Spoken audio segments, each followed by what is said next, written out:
Oh, c'est bien ça. C'est une façon de parler.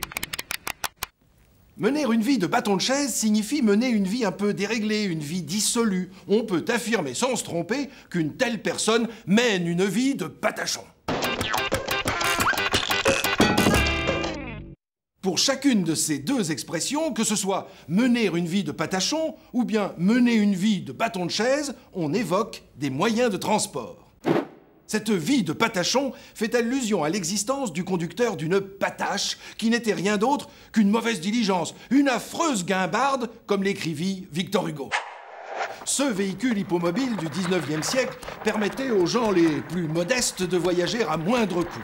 Le patachon, lui, il était toujours par monts et par vaux, ballotté, brinque-ballé, remué sur les plus mauvais chemins du pays.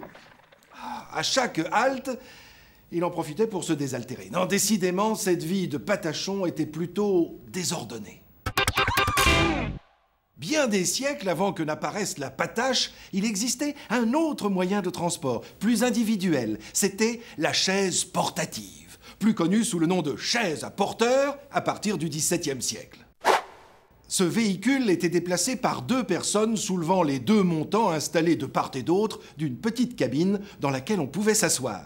Ces montants, ces fameux bâtons de chaise qui étaient sans cesse soulevés, posés, portés, déplacés, offraient une idée de mouvement perpétuel et de vie décousue.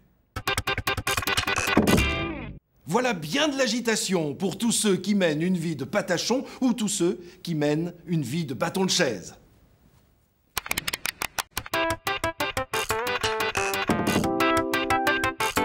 Oui, enfin, c'est une façon de parler.